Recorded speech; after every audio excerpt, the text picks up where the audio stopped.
there has to be some space to recognize that you have agency in the process, you have choice in the process, what you do with your time, how you choose to spend your time. That's ultimately on you at the end of the day. Mission accepted, season 3. How you doing, my friend? I'm doing well. How are you? I am awesome. I'm excited to chat with you more. You were in our most recent cohort of Application Academy, so we've interacted a little bit, and I'm excited that you've gotten into medical school Me and too. that you're coming on and sharing your application for others to see. So, talk about your application journey. Was this your first application cycle? Yes, this is my first application cycle. Okay. How many interviews have you received so far? I've received 6 interview invites so far, 6 interview invites. And how many acceptances so far? 2 acceptances. 2 acceptances. So we're still waiting on some more. Still And waiting. the 2 acceptances so far are DO acceptances. You do have some MD interviews you're waiting to hear back from. Correct. All right. So we're going to be looking at an ACOMAS application today for people. Get a little variety, a little spice in their life here with an ACOMAS application. What was the biggest thing that you learned about yourself going through this process? That's a hard question. I learned a lot about myself going through this process. Honestly, I think one of the biggest things that I really learned in putting together an application, from writing activity sections to writing my personal statement, is just that I gotta kickstart and just put something down. Mm. And because I've always kind of dealt with overthinking and being just like an anxious person in general and being neurotic. And so just forcing myself to put something down. And I think honestly, that's what Application Academy helped me out with, was just like, hey, like put something down and then take a break and come back to it. Mm. And I think I experienced that throughout the primary process and into the secondary process, because there were times where I got an influx of secondaries. I'd pre-written some and had taken care of that, and it felt like I was in a flow. Mm. And then I had a lull, and then would get like a random secondary. I think I got one secondary probably at the beginning of this month. It was like the very last secondary I was waiting on. Yeah. And I just felt myself, I was like, I don't know if I can do this again. I don't know if I can, like, and I hadn't pre-wrote it because I was like, I kind of wrote it off as like, okay, well, I'm not going to hear from that school. It's a shot in the dark, whatever. Yeah. And I had kind of just written it off, and I was like, I was working, and I'm like, I got other stuff going on. I'm not going to worry about that. I've got interviews. I've got all these other things going on. It's fine. And I really had to dig deep and kind of just be like, okay, put something down. It didn't feel authentic when I put it down. And then over a week or so, I just repeatedly came back to it and made edits, threw it in Grammarly, figured out what didn't make sense. And at the end, I felt really confident about what I had written down. Yeah. And so I think the biggest thing I learned is, being able to grow that confidence in myself that I can put out an application and I do have this story to tell and I do have these experiences to share that are meaningful to me and are important for me to get out there. And to be clear, this was the last application or last school sending you a secondary. I'm assuming it's a school that screens before they send secondaries. Yes. Yeah. Okay. Awesome. All right. Well, 6 interviews, 2 acceptances so far. I would say that's a winner of an application season, and hopefully more acceptances to come. Hopefully, we'll see. That's the plan. All right. Let's go ahead and take a look at your application. Again, looking at an ACOMAS application, so it'll be a little bit different. Starting off, just looking at demographic information, obviously all redacted out. California resident, so that'll be, we'll keep that in mind. And then we keep going and keep going and keep going. No military service, not denied readmission. Got some languages up here. And then these background informations I'll highlight here.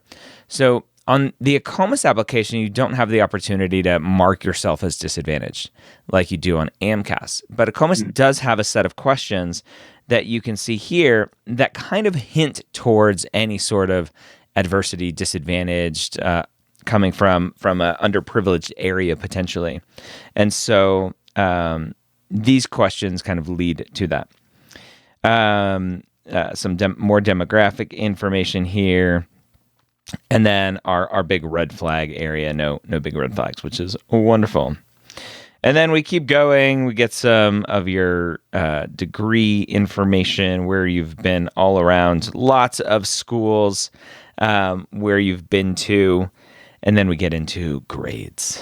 What are we going to see here? Are we going to see some good or bad? Mostly good. I think definitely during my first couple of years of undergrad, I struggled a little bit. And I think you can see that. There's definitely some C's. I have a W on there. We'll get to that at some point. Yeah. But I think mostly decent grades for undergrad. And then postbac is where I really kind of kicked it into high gear. Cool. Yeah, grades aren't too shabby at all. All right. So graduate school credits, and then postbac work. So you start to see the postbac here, and then taking your classes. And was this a formal postbac that you did? No, it was DIY mostly. Cool. All right. So obviously great grades in your postbac. So I love, at least here, the breakdown that AACOMAS gives you. And just for clarification, for MCAS schools, they can do this same thing just on their back end with their software. That's just not printed out in the PDF like AACOMAS gives. And so we can see that the things that I like to go to are, I come here to baccalaureate, which is undergrad, 355 overall, not terrible, not great, right around average. Postbac though, 398, so fantastic postbac. And then looking at what we would consider BCPM on an AACOMAS application, we're looking at your science GPA here, so a little bit lower, which is pretty standard. And then that same 398, because I'm assuming all of your postbac classes were science courses according to the AACOMAS application. And just to remember, so AMCAS is BCPM. We'll do a little education here while we're doing. Take a little break from our regular scheduled programming. BCPM, so biology, chemistry, physics, and math are the general kind of subjects that we consider science for AMCAS. And then AACOMAS is actually just BCP. AACOMAS does not consider math science. So just a random little difference there. All right. And we keep going. So your non-science grades broken down here as well. All right. So great job. Obviously postbac. And then let me just highlight here real quick. 37 credits for your postbac. Yeah, that doesn't include, I took a couple classes kind of in the late spring and summer of my application year too. Yeah. So there's a few extra courses there too. Yep. Cool. All right. And then as you were going through the cycle, did you update the schools with those grades for schools that accepted them? Yeah, so I actually took those classes for a couple of specific programs that I wanted to apply to, and so I updated them. Okay. They weren't AACOMAS schools though. Okay. Cool. All right. So grades are great, and then we get to an MCAT score. Great job with MCAT, an average for matriculants, but a really solid score all around, with most of your points coming from that good psych-soc section. So psych-soc saved you a little bit. That's great. And your biochem, obviously fantastic score as well. All right. So great job with your MCAT. That's not holding you back. Just the one MCAT score, or did you have multiple? I just took it once. One and done. One of those lucky ones. All right. So then we get into your activity section. What do you think was a strength in your activity section, whether from an experience or just how you talked about yourself or whatever? I think a little bit of both. I really tried to take your advice to heart and not focus on, I want to include the experiences that show that I've explored medicine, why I want to go into medicine. But I really tried to take to heart putting activities that really are part of my life and show who I am. Yeah.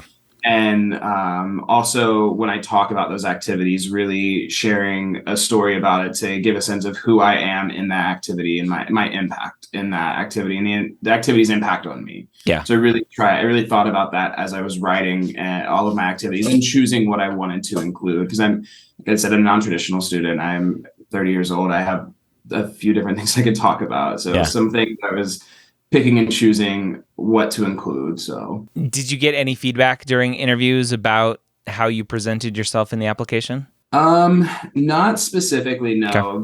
There was one interview where they led off kind of talking about my first activity here, rugby, and that it kind of just went from there. But nothing specific about like, oh, we really like the way that you wrote about it or anything. Okay, cool. All right, so starting off here, you mentioned rugby. Here it is. So 500 weeks. So obviously this is a big part of your life starting from 2010, 4 hours per week. And so just a reminder for ACOMAS, again, this is an ACOMAS application for DO schools. You can't mark activities as most meaningful. So 600 characters, that's all you get. You don't get any more. So for something that was a big part of your life, 2,000 hours, you only get 600 characters to talk about it. Did you find that frustrating for ACOMAS versus the MCAS app? Yes, because some of the activities like this was one of my most meaningful activities for AMCAS. So I really got to expand on why it was and continues to be such a big part of my life, and why it is most meaningful. So that was a little bit frustrating because I felt like there were parts of my life that I couldn't necessarily share in that piece, but. Yeah. I mean, it is what it is. I did what I could with it. You did. It's better than TMDSAS where you only get 300. So. Oh, yeah. That was a nightmare. Yeah. Did you apply TMDSAS as well? So all three? I did. Yeah, I did all three. You won the trifecta, the triple crown, the pre-med triple crown. That's what we should call it. All right. I got interviews out of all three, so I feel like there's at least something decent. It worked. Yeah, it worked all around. All right, so I'm going to zoom in here, just focus on the description. And you can see here, compared to what I'm assuming will be the prior episode that comes out before this one, assuming we release them in the way that I recorded them, very different style. So the style from the last student, who still got into med school, was very much, here's just a list of everything I did. And here, you're trying to help the reader, and this is what we teach in Application Academy, trying to help the reader understand who you are. And so we start off with this,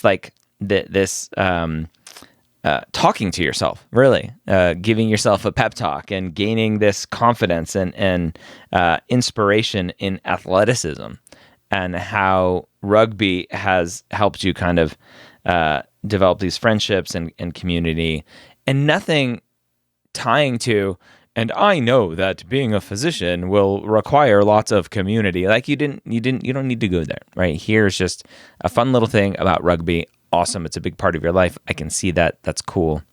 Let's move on. All right. Just trying to connect, show who you are through these. Healthcare experience. We get here. You're an urgent care manager. And so again, ACOMA is just a little bit different. Healthcare experience, they don't have the same sort of like, is it clinical or non-clinical? It's just healthcare experience. And then kind of how you describe things will show what you're doing. And so you're a healthcare manager, urgent care manager, and you're assisting clinicians when patients are in crisis. And then you jump right into a story of a specific patient and how you were able to impact this patient. And returning the following week, feeling better, felt happy knowing that the intervention of your team assisted her progress in the road to recovery. Right? You don't need to say, as a urgent care manager, I made sure that the budget was whatever, and we made money, and all the insurance claims were paid and sent out, and all of the ICD-10 codes were appropriate for every chart, right? All of the boring stuff that you're doing, probably. We don't need to know all of that. but this helps me understand who you are and the impact that you have on the situation. So again, this is where some of my subjectivity comes out, my bias comes out. This is how I like to see, because I can see who you are through these versus just what did you do. So you have some physician shadowing here. Obviously, what stands out to me here is you didn't fill up the space. Talk about what was the thought process here of just these 70 characters or so. It wasn't, it was a good experience. Yeah. And it was like very last minute that I got the experience. I kind of lucked out and being able to do this because it was still like middle of the pandemic, not really getting a lot of access. I had the privilege of being connected to someone, and it was just, I don't know. I didn't feel like I really could give much more than just like, I walked around behind this anesthesiologist while he makes sure patients were properly anesthetized during procedures. Yeah. So, and that's kind of the right answer, right? And I say this all the time: is typically shadowing is super passive. So you didn't have much to say, so don't say much. It's perfectly fine. On an AMCAS application, you would probably just list, "Hey, Dr. Caldwell, 6 hours. Here's contact information if you want." You don't have to say anything, just listing it. A COMIS doesn't limit the number of activities that you can put in. So you could, as you did here, list it as a separate activity, and we'll see if you have other shadowing or whatever. And so that's okay. It's perfectly fine to do this. On a COMIS, you can list as well. So you could have, assuming you have other shadowing, you could list 100 hours and then just in the description list like you would on AMCAS. So like I recommend on AMCAS. So there's no right and wrong. And so perfectly fine there. So virtual physician shadowing, got your e-shadowing and virtual shadowing. And again, just kind of basic description of the different specialties. So perfect opportunity there. All right. Volunteer therapist here. So a good amount of hours, 65 weeks, 4 hours. Again, jumping right in to an anecdote here with a patient, and not specifically like, well, as a therapist, here is what I do. I therapize people. I listen to them. I help them, whatever. We don't need that. And then you're just learning about this person, telling the story, short-term crisis intervention. So a little bit of a switch of, is it the same? Oh no, you're just jumping into maybe backing yourself into a little bit more of a description here. Numbers. I love numbers. We talk about numbers all the time in Application Academy. Like, hey, this is the perfect type of activity to give me numbers to show impact. And so 100 girls, which is awesome here. And then some takeaway, right? What is that reflection? Perfect. Okay. So you're helping the reader understand who you are. Some more physician shadowing. So this is interesting. It's compensated. I'm assuming that, this is where you work. So I'm assuming just part of your work, you would go shadow. Yes. So I don't remember why I did it like that. I think I just thought because I had been working and I got paid to be there. So, okay. Yeah. Yeah. Not a problem. Okay. So some more shadowing, triage coordinator. So obviously working at lots of different roles in the one specific place, which is awesome. So, triaging for the psychiatrist. So obviously getting great clinical experience, telling a patient story here, which is awesome. And just, I don't know, just I can connect with how you're writing here, with what you're trying to tell in these short 600 characters. And so one-time psychiatric intervention is the kind of the goal of the clinic. And it was awesome that you can see a patient return and still be a safe place for them. So just learning who you are through the writing. So working as a therapist here, some more. So obviously as a therapist, you're getting tons of clinical experience, whether you're working alongside psychiatrists or not. Awesome stuff. And then as you can see, kind of the repeated, the storytelling, the anecdotal side of it.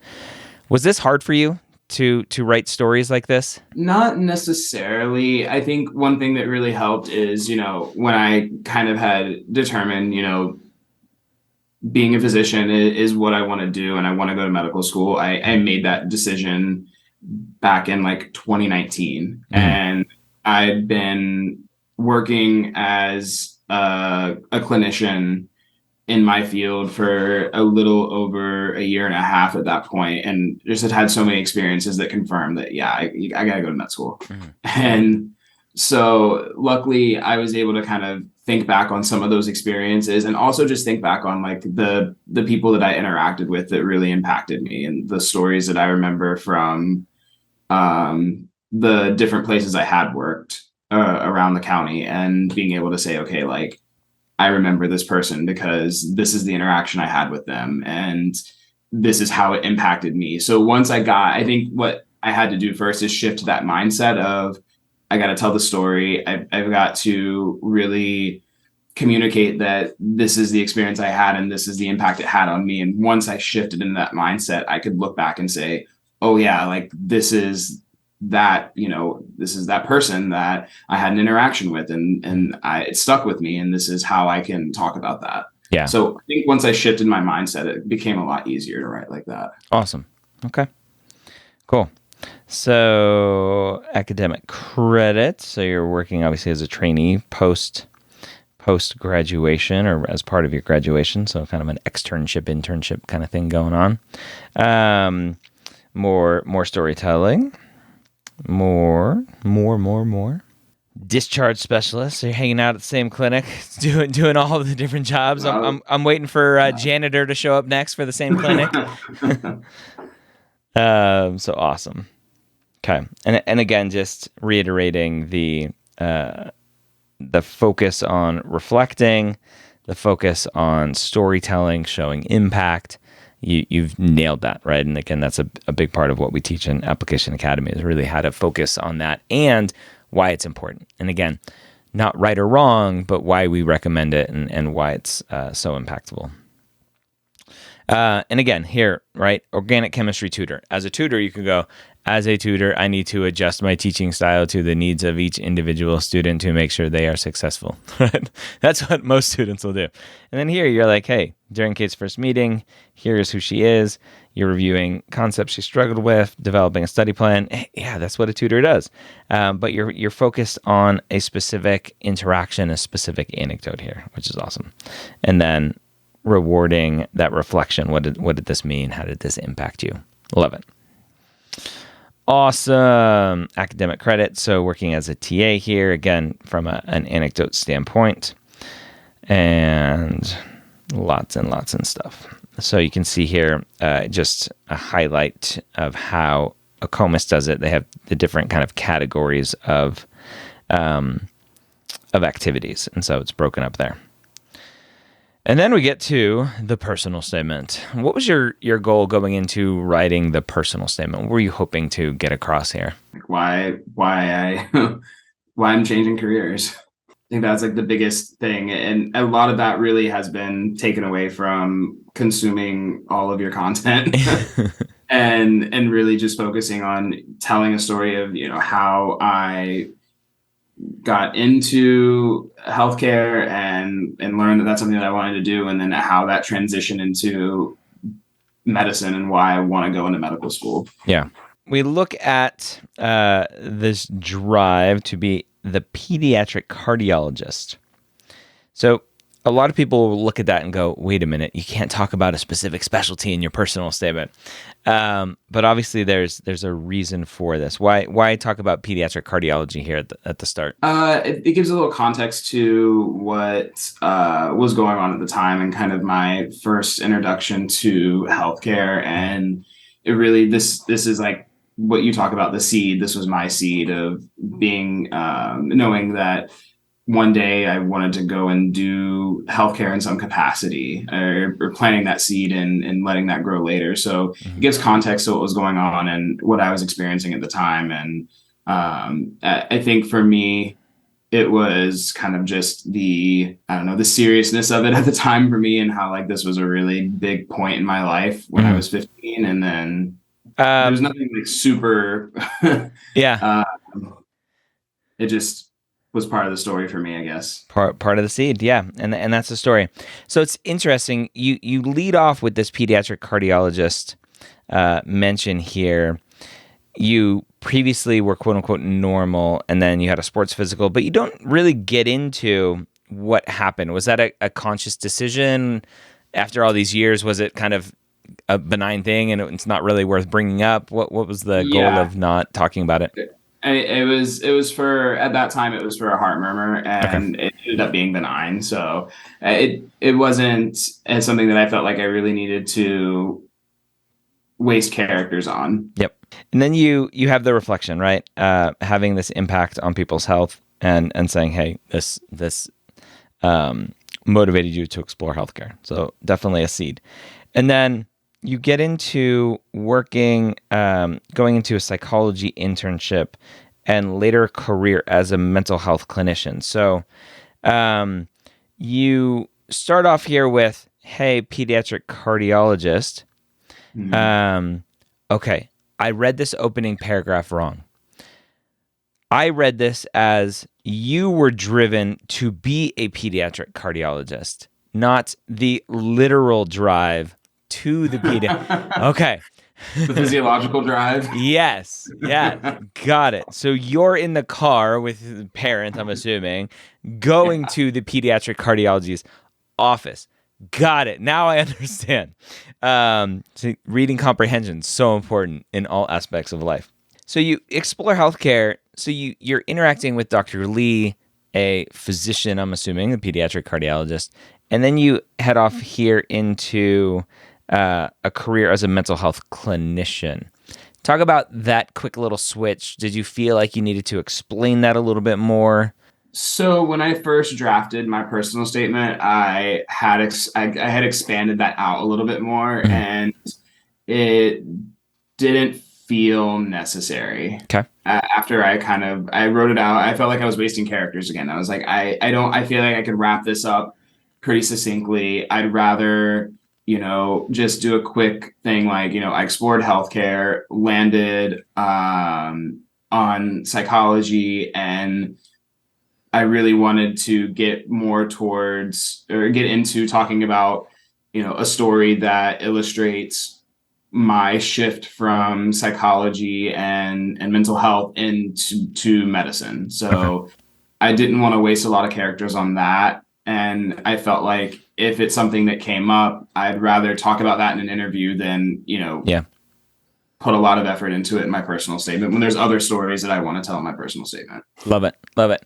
And what I hear from that is you gave yourself permission to write it all and then you trim down as you were like, yeah, do I need this? Do I not need this? And that's the perfect way of doing that versus frustrating yourself time and time again going, how do I fit it all in? And just thinking about it Right. in your head and not writing it out. So you wrote it out, you got there. And so you tell this story of Mark and what you're doing, this interaction, right? The physician is the one coming in and doing these things, and you feel like you're kind of left on the sidelines a little bit of like, I can't do anything more. And such a common feeling, especially coming from another healthcare field where you weren't necessarily a pre-med student doing this to get experience. This was your career path. And then Right. all of a sudden it wasn't. So it's such a common story, and that's okay, right? Common isn't cliche in these stories. This is just your path. So you told that story there. So that's great.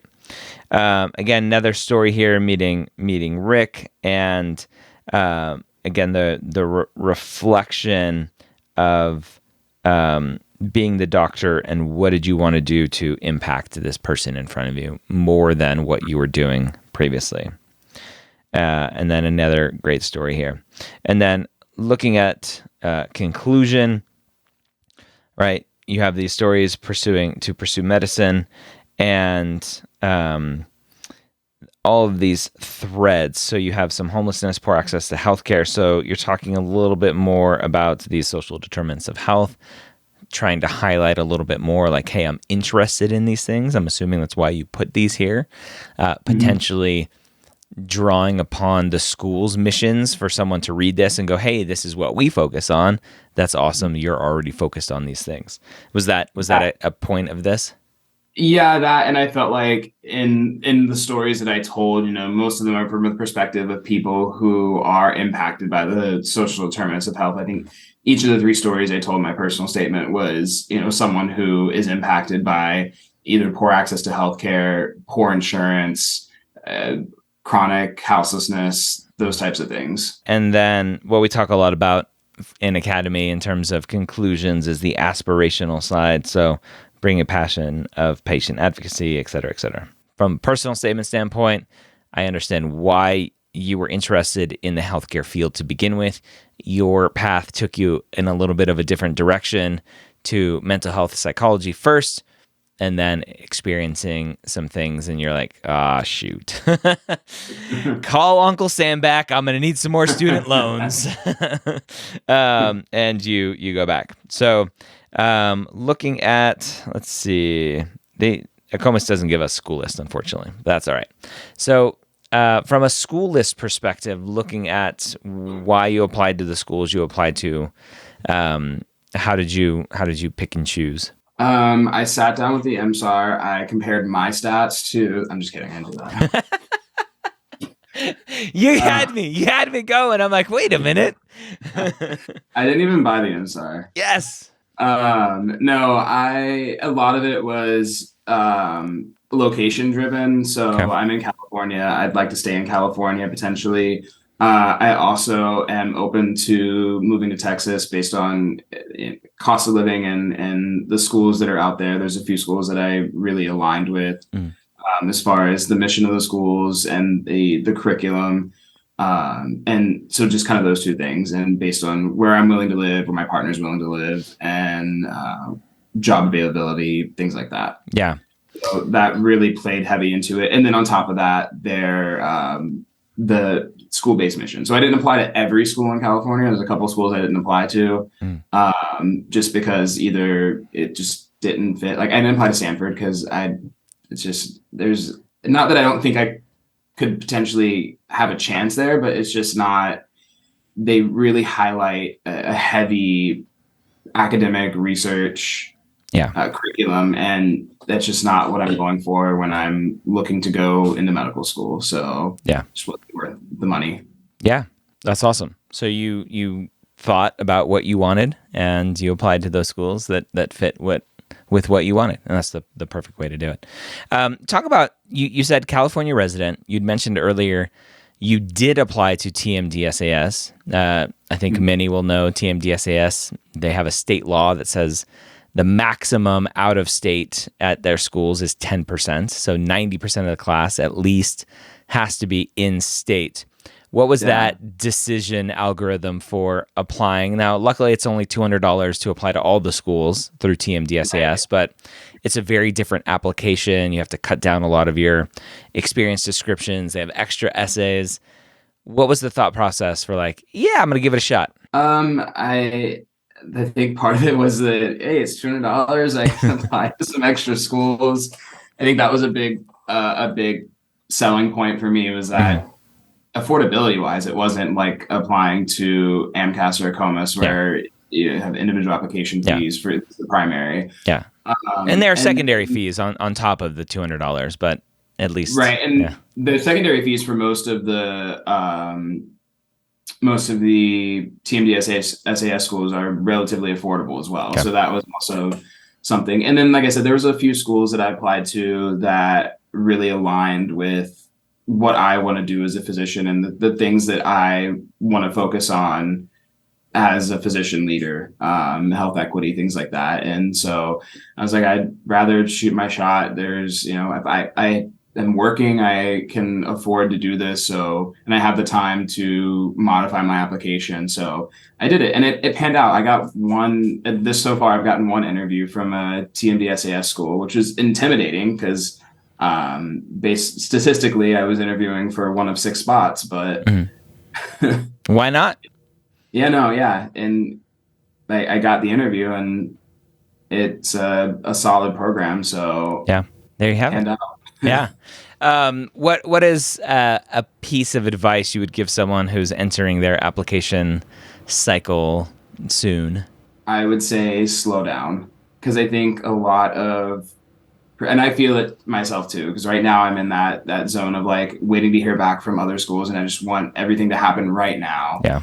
And I also find myself like wishing away my time, and I don't want to do that. I want to slow down and appreciate the time that I have right now, where I'm not in class, I'm not doing anything else other than working, and I have free time to enjoy. So, in the application process, once you send the application off, that's it.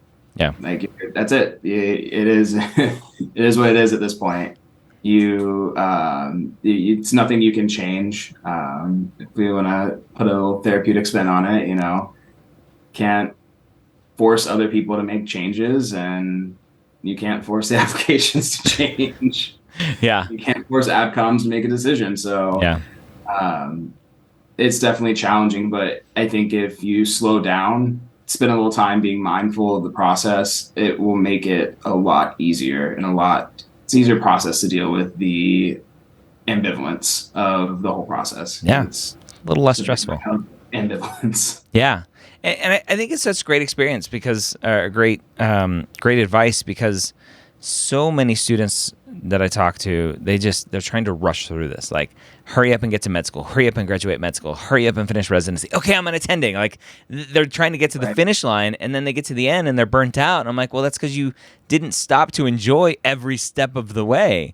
Like, you're living your life. I loathe the whole, I sacrificed my 20s to get a medical education. You didn't sacrifice anything. You were living your life. Yeah. And it also, I think when you approach it like that, it also, you are taking away your own agency and your own choice and process. Yeah.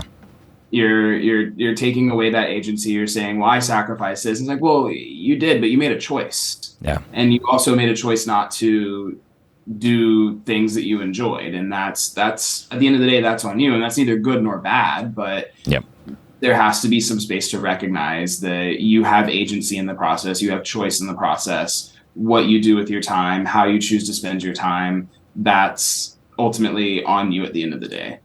Love it. For students, quick little plug here, for students thinking about Application Academy, what would you tell them? Do it. It's honestly really helpful. Because I work full time and I have a kind of oddish schedule, it was a little more difficult for me to make a lot of the live sessions. Mm-hmm. There's definitely some times where I like plugged in on breaks at work, and even then that's super helpful.